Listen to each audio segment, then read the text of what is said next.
Hello, everybody. This is the Naked Firefly, aka Kira L. Rose, here today to start the Silk Summer Romance reading event, book reading event. You know what I'm saying. I'm sorry if you hear the fan in the back. It's hot today, surprisingly, so I'm trying to cool down and not like sit here and take everything off in front of y'all. All right, so today we are going to have our first author, and she's going to present to us live from the beach, enjoying her vacation. And it is Xan Tucker, and she will be reading. You know, she had the 20-minute floor. If she wants to read, she can go ahead and do that. Also, while she's reading, you can go ahead and post your questions and comments in the comment section. And then when she is finished, I will ask some questions and I will ask her the questions that any of you have. All right. So we're going to go ahead and get started. We're going to let her come to the stage if I can find the button. Hi. How are you? I'm doing well. How are you? I'm good. I'm good. All right. So I'm going to let you have the floor. I'm being backstage. If you need anything, you just put it in the private chat over there and I will let you know. And you may have my guests, my people. And All right. That works. So, hello, everyone. Again, my name is Xan Tucker. I am reading today my latest book, which is The Perfect Betrayal. So, I'm just going to read a brief excerpt from it. And again, if you have any questions or anything like that, feel free to drop them in the chat and all of that. So I will start. The portion of the book that I decided to read was I wanted to read the actual introduction of the two main characters, Alexa. So I would just start there and just give you a brief introduction of how they have going on. Let's see.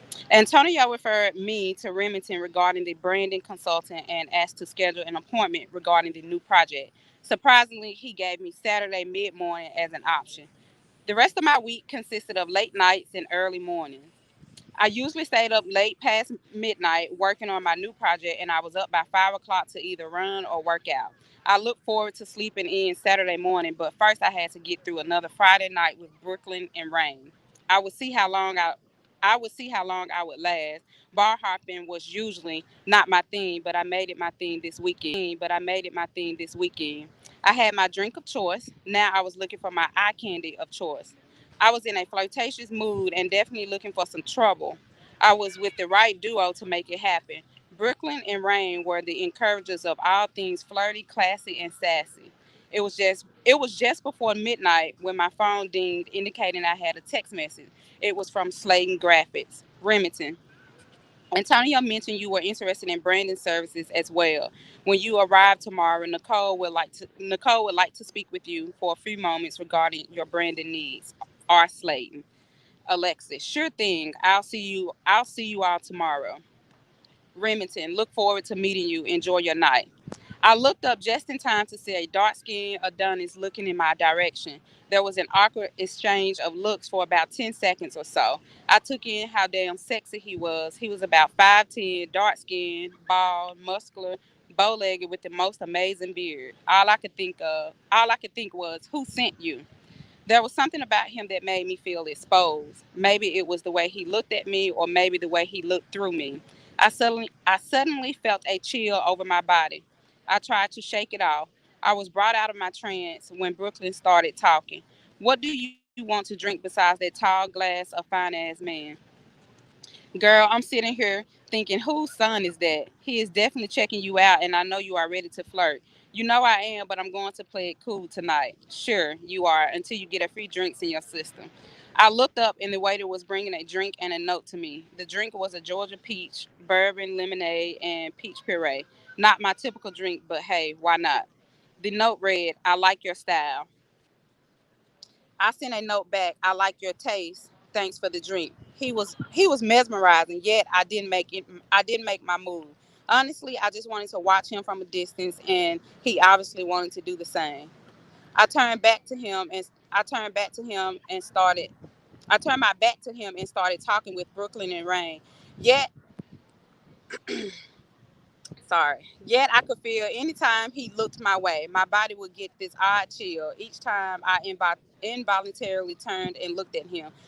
It was something about him that drew me in, but didn't do my usual flirting. We literally flirted via drinks and napkin notes. Reluctantly, it was time to leave the bar, and I had to leave my eye candy behind. I knew he wouldn't be an easy face to forget. It was probably best that I didn't get his name. I would have been up searching for him on social media sites. Brooklyn, Rain, and I stopped at a few other spots. It was well after 2 o'clock in the morning, and we were starving.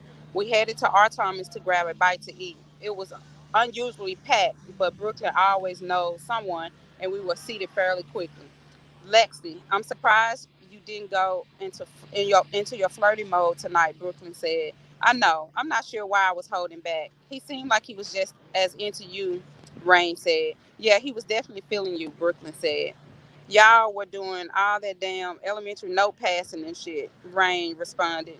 I know. He came off as a enigma.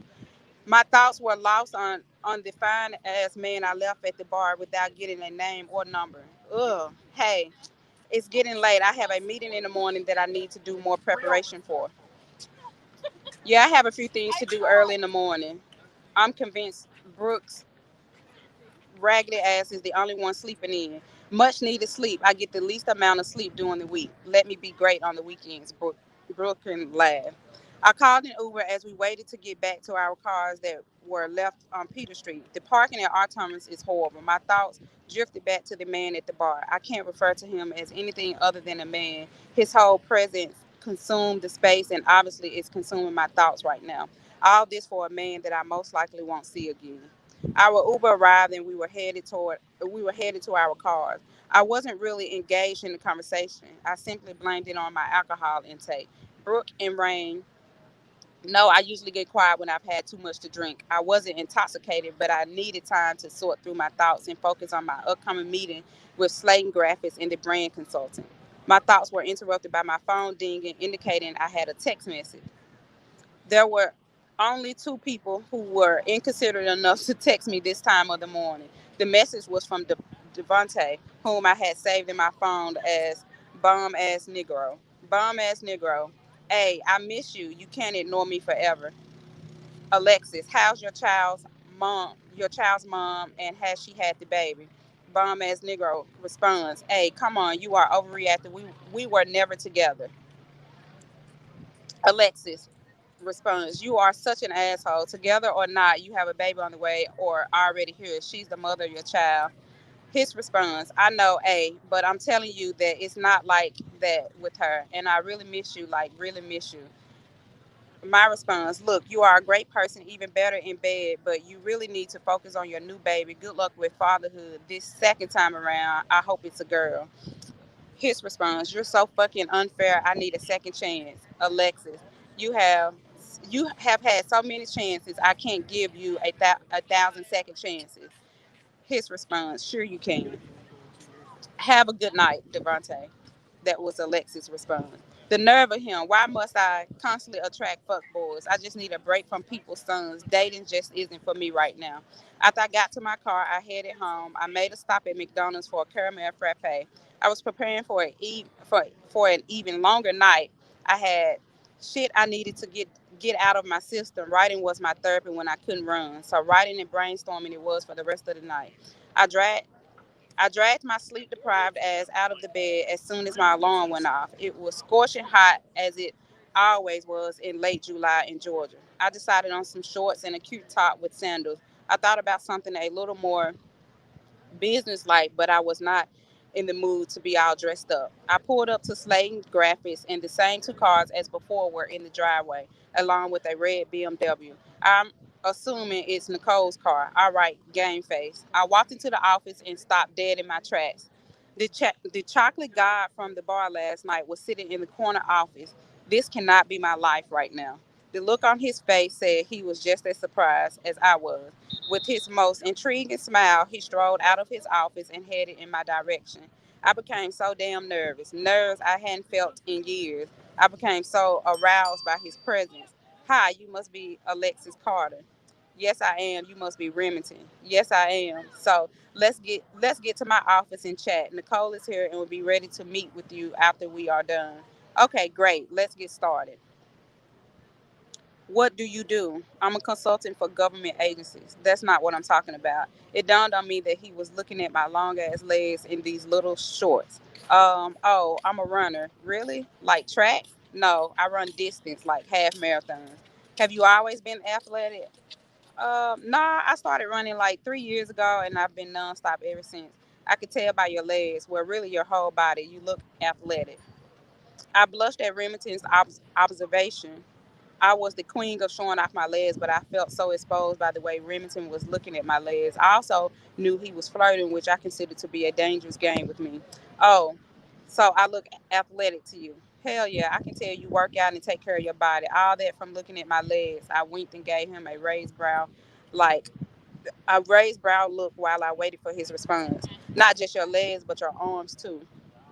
You just look like you exercise regularly and eat healthy. Good observation, Remington. So, how did you get into the graphic design business? And so, that is the introduction of the two main characters for the Perfect Betrayal. Okay, that was good. I was sitting over here like, I know he did not just say give him 1,000 second chances. Excuse me. I'm sorry. I was Yeah. having a whole moment. That was actually very good. I love that. Um, Thank you. yes, yes, yes. Um, questions, baby. In a moment, I'm sorry. I was sitting over here trying to listen and wasn't ready. I apologize. Not a problem. Um, so when did you start writing? Like when did you start getting into writing? So I've pretty much been writing most of my life. My mom like inspired me to start writing because she used to write us stories as children, and then she would write stories like during the week, and then on the weekend she would read them to us. So that really sparked my interest with writing. But as far as like when I started publishing things, 2014 is when I published. Yeah, 2014 is when I published my first book. My first book was a compilation of poems. Okay. So I did the poems, and then after that, I did a series entitled the Love Series, and it's 5 books. Um, and so yeah, and I feel like I've been nonstop ever since then. Although I did take like a 2 year break from like publishing and all of it and releasing things. Like I was still writing, but I didn't release anything for 2 years. And so then late 2020, I did a book release, and then I just released this book in April of 2021. Okay. Okay. So personal reasons for taking the break, or you just was just like, I'm burnt out right now, leave me alone. I just couldn't get it together. I just like I would write. So the last book that I wrote, well, not the last book. Well, yes. So this book, The Perfect Betrayal, I literally worked on this book for like 2 years. But I think a lot of the reason it was so hard for me to write and get it together is because it a lot of the content in this book comes from personal experience. So it was just hard for me to get it together and actually write it and get it on paper and all of that. But yeah, it was just hard for me to get it together. Okay. Okay. I love that your mom wrote a story and then like on the weekend she'd read it to y'all. That is so cute. Might have to incorporate that. I might have to borrow that from your mom. What was I going to say? Okay. Uh, so you answered that. You answered that. So you do some other things besides writing. Yes. Would you like to share them? Like, because I am like fascinated with that. When I read the your summary of yourself, I don't know why I can't talk today. Um, your bio, I was just like, wait, she's over here just I do the doing most. the thing. I be doing the most all the time. So I have a full-time job, so I do work as a state employee for the state of Georgia. So I do that. I am a real estate agent in Metro Atlanta, so I do that, which is another full-time job. I also do t-shirts. I make t-shirts, so I am the founder and CEO of For the Culture Tees, which is just statement t-shirts. Um, and yeah, I'm always doing something: running, biking, yoga. trying to swim. I haven't been successful with swimming yet, but I'm still trying. Traveling, yeah. So just a lot Okay. of stuff. So I know you don't know it yet, but there's a few people in the audience who love t-shirts, myself included. We need that link to them t-shirts. Okay, I'll send it. I don't know. I don't know how to drop it in the link now. You could just send it to me and I'll get it. Okay. I get it. More likely, if you just share it, I'll probably put it on the right underneath the description for when this video ends, and it'll do replay. It'll be right there underneath there. Okay. We don't have to go through all that. So right, t-shirts. I told you. So somebody in the comments said t-shirts. We love t-shirts. So besides, okay, so you said personal, you answered that. Oh my gosh. So what was the inspiration for your other books? So I think like if you read any of my books, you'll find some kind of some of the content, I won't say most of it, but some of the content will have like different personal experiences from dating, relationships, or whatever. So and then a lot of the main characters, especially female characters, will have a lot of my characteristics as a person. So so far all of them have been into like some kind of fitness, like running, most of the time running, yoga, jogging, and things like that. So but the first series that I wrote, which is the love series, like I said, it's a 5-part book. And I don't know. Like I was literally at work one day and I was talking to my oldest sister on the phone and I was like, I think I'm gonna write a romance novel. And she was like, what? I was like, yeah, I think I'm gonna do it. And so I sat down and wrote Conquering Love in like 5 days. Literally. Wow. I was done in 5 days. And then I sent it to her and I was like, well, what you think? And she was like, well, let me read it and I'll let you know. Because I know she's always going to be honest. And so she was like, oh my God, it's so good. And so I was like, okay. And then she was like, but you finished it. You ended it kind of weird. And I was like, well, I'm going to pick back up where it ended. So Conquering Love and Conquered by Love are about the same two main characters. And then after that, I have Running from Love and Protected by Love, which is about two different characters. And then the last book in that series is Trust in Love, which is about two different characters. Trust in Love is the book that I won the Emma Awards for Best Commercial Romance as well as Best Book of the Year. I was actually getting ready to ask you about the award, but never mind. I've been raised that the way that you won the award for. Okay. So is there anything like in the future that you're working on? You're going to keep writing romance, or you're going to try a different genre? So I'm going to keep writing romance. I've started writing the sequel to The Perfect Betrayal. Okay. So if anybody has read it, then they'll know like it ends like with this bombshell. So I have to, I've started on that sequel. I'm thinking about collaborating with another one of my author friends, and we want to write a book. We want to write a book entitled Fuckboy Chronicles, and it's just a book that would talk about. I will have that on my pre-order. I will have that on my pre-order. Keep going. It'll just be a book about like the different dating woes in this dating society. So it'll be entitled Fuckboy Chronicles. I think it'll be a good twist because we plan to make it about a lot of our previous dating experiences. But she's a licensed therapist, so she'll be able to give like a different point of view and be like, well, this is how you can avoid this, or this is how you can identify these kind of behaviors. So it'll be fun and entertaining, but it'll also be educational as well. I like that. I will have that on my pre-order. So because I do not want to keep you up here long, I'm going to look in the comments and see if anybody had any questions. And if not, we're going to let you go so you can enjoy that sun and that beach. Did anybody have any questions, any comments besides t-shirts? And if you do, go ahead, put it in the comments and we will ask the author for them. So also, will you put my email address in the comments as well? I do plan to do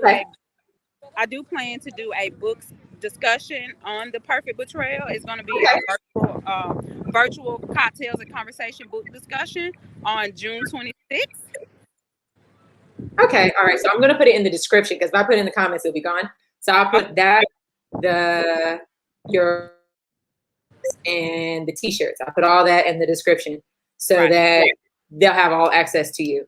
Because I definitely want to be to watch that when you do that.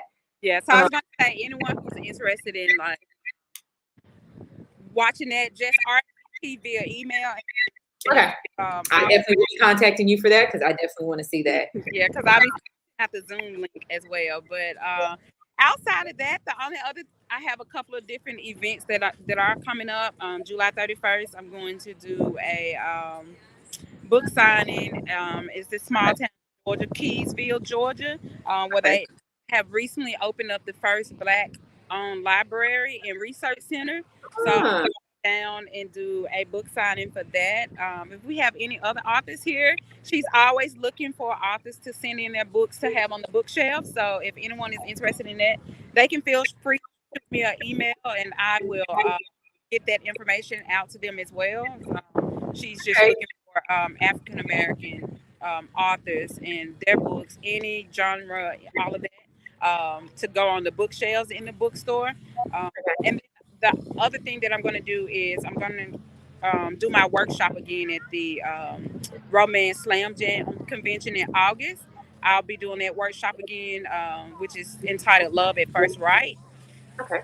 And so are you going to put this on your website? All of this on your website? The website hasn't been updated yet, but it is in the process of being updated. So yes, it'll be on the website. Okay, because I was gonna say I could share your link too for your website so we can all see all of that. Yeah. So a reader does have one question. What was your favorite part of the writing process? My favorite part of the writing process, I say when I actually got the edits back from my editor and I went back and read the entire book in its entirety and not in just sections. I was like, oh, I wrote this. So that was my favorite part. This time, usually like most of the time when I get my edits back from my editor, it's not like anything. I don't have to make like a lot of changes. But this time I was just surprised because it took me so long to write the book. And most of the time I would just go back and read the book in sections. So this time I was just surprised. I was like, oh, I wrote that.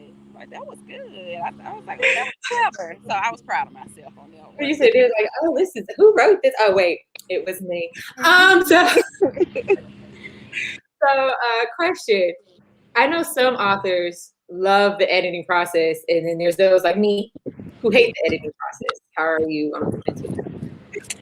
I don't hate it. I mean, I understand it's necessary. It's definitely not my favorite process. But yeah, it's not. If I had to rank it, and if I only had 5 options, it would be number 5. It's like my least favorite. Yeah, because it's just, sometimes it can just be tedious, just going back and trying to change this and do this and all of that. So it could just be tedious. I don't really think I hate the editing process. I just hate how tedious it is. Yeah. So we have another reader who says, thanks for sharing your work. And then Princess, I don't want to say that name wrong. Parnell? Yes. Puka, I can't tune in. Okay, Puka, I can't tune in. You should be able to see us right now. Hopefully. I'm trying to think. Is there any? So that's my cousin. I can just send her the link. Okay. And there'll be a playback for this. And once you give me all the information, just email me all your links, and I will just put the links that we just talked about, the t-shirts and the I can get the Amazon link and all that, and I'll put that in the description. Mm-hmm. So that's okay. They can now. All right, your cousin can now. Yay. Okay. So one last question, and then I'm gonna let you go. Okay. If there was some advice that you could give to any Black author, what would that be? Or any Black writer who hasn't become an author and they're on the author path, what would that be? My advice is to write the story. It doesn't matter how cliche it sounds. Write the story. Write it the way you want it to be told. Don't let anyone water you down. I had an experience where even with this book, and I feel like this book is probably one of my best written books, but I had an experience where I was just trying to go the traditional publishing way, and the lady who did the initial reading or whatever, she just didn't understand it. I mean, she wasn't African American either, so like a lot of the lingo and all of that, she just didn't really understand it, and she was like, I don't think it'll sell. But The Write your culture. story, write it the way you want it to be told, and just take up your space as an author. Okay, that's an excellent advice. I like that. All right, so we're gonna let you go so you can get that sun because that bathing suit is so cute, and let you enjoy them waves. And thank you for joining us, and hopefully I can work with you again in the future. All righty. Thank you for having me. All All right. right, bye. Thanks. Bye. All right, so thank y'all all for tuning in and watching. Tomorrow we will have 2 more authors that will go ahead and read their books and present them to you as well. And then after that, we're kind of done. And the next reading event that we'll have will be in the wintertime. I'll give the dates for that as well. And we'll have another round of romance authors who unfortunately could not be here for this one because of family obligations, but they'll be there for the winter ones. And then after that, next year, we're going to have another biannual reading event, and that will be for another genre as well. So if you are an author and you want to sign up, if you know some other authors who want to do the romance one for the one in the winter, go ahead and send them my information. Other than that, I love y'all. Have a nice night, day, whatever y'all doing, because I know that there's a write-a-thon, and I'll be going over there, sitting in the comments, yeah, watching all that. So I love you. Bye. I can't say it, find that broadcast.